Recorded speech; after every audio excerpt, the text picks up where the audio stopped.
हमारे साथ हैं आम आदमी पार्टी के राज्यसभा सांसद राघव चड्ढा। संजय सिंह को सस्पेंड किया जाता है। कल पूरी रात वो प्रोटेस्ट पे बैठे रहे और इंडिया अलायंस के भी जितने दल थे वो भी उनका साथ देते हुए दिख रहे हैं। लेकिन अब सदन के अंदर स्ट्रैटेजी क्या होगी? देखिए, पहली चीज तो यह है कि सस्पेंशन एक सांसद का, निलंबन करना किसी भी एक सिटिंग एमपी को, ये rarest of the rare cases में इस्तेमाल किया जाता है। ये वो हथियार है जो कभी कभी इस्तेमाल में लाया जाता है और ऐसे केसेस में अक्सर इस्तेमाल में लाया जाता है जब मान लीजिए कोई सांसद सदन के भीतर हिंसा करे, साथ ही सांसद पे आक्रमण करे, कोई पुस्तक, कोई किताब, कोई रेजोल्यूशन फाड़ के चेयर की ओर फेंके, माइक तोड़ दे। इस प्रकार की जब कोई हिंसा भरी घटना होती है, उसी केस में सस्पेंशन जैसे हथियार का इस्तेमाल किया जाता है। लेकिन पहली बार देखा गया कल कि एक देश के ज्वलंत मुद्दे पर, मणिपुर जल रहा है, इस मुद्दे पर बहस मांगने के लिए एक सांसद को सस्पेंड कर दिया गया। बहुत दुखद है। मेरी चेयरमैन साहब से हाथ जोड़कर विनती रहेगी कि वे पुनर्विचार करें अपने इस फैसले का। नंबर 1।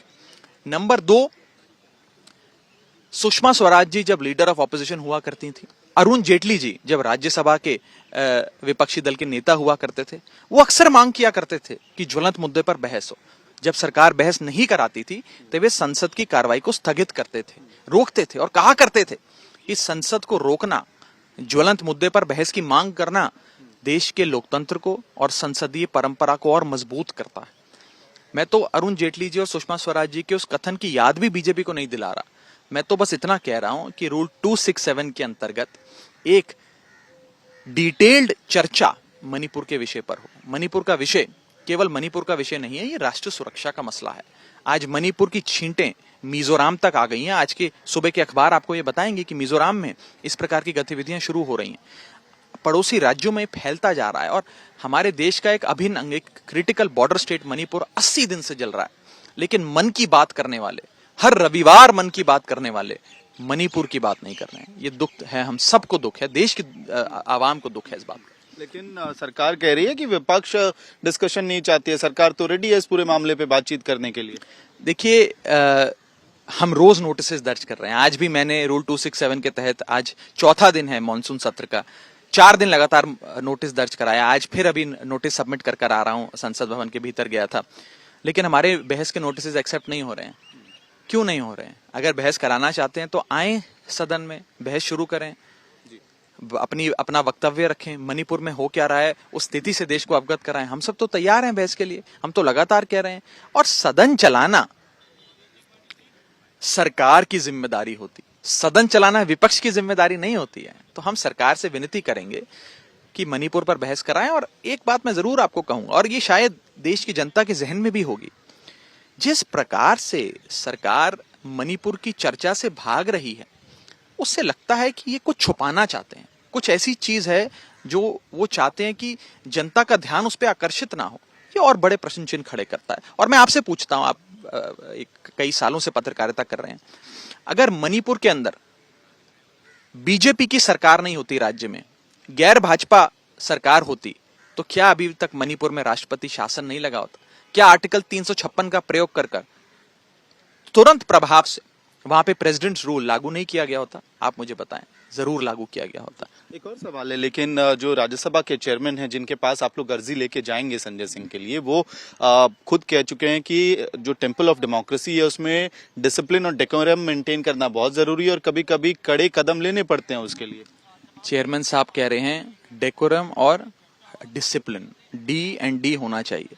मैं 3 Ds और चेयरमैन साहब को बताना चाहूंगा जो अवश्य होना चाहिए संसद भवन में, डिसिप्लिन और डेकोरम के साथ साथ। पहला D है डिबेट, दूसरा D है डिस्कशन और तीसरा D है डायलॉग।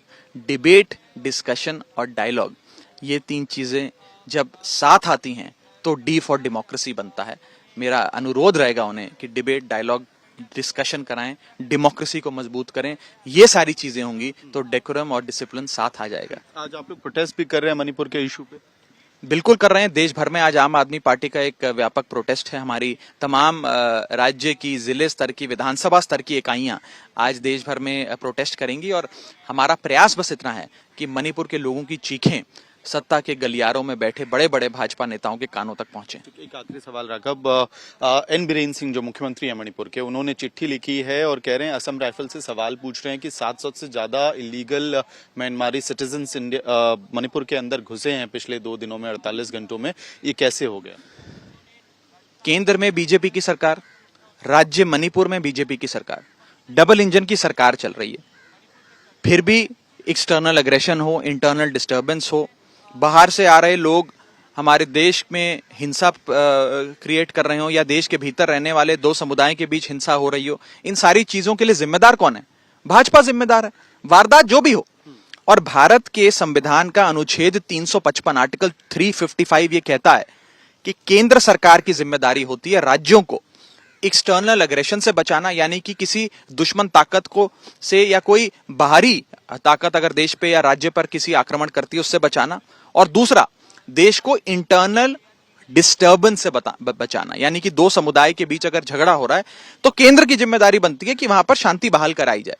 लेकिन केंद्र सरकार बुरी तरीके से फेल हो गई, डबल इंजन बुरी तरीके से डीरेल हो गया है, और ये डबल इंजन आज देश में डबल हैवानियत, डबल शोषण के नाम से जाना जा रहा है। हमसे बात करने के लिए बहुत बहुत धन्यवाद। तो ये थे राघव चड्ढा, जो चेयरमैन राज्यसभा ने जो बयान दिया डिसिप्लिन और डेकोरम का, उस पर जवाब दे रहे हैं कि राज्यसभा के अंदर, पार्लियामेंट के अंदर डिबेट, डिस्कशन और डायलॉग हो, तभी डेमोक्रेसी बची रहेगी। वीडियो सहयोगी जगन्नाथ के साथ मैं अमित भारद्वाज, दिल्ली, आज तक।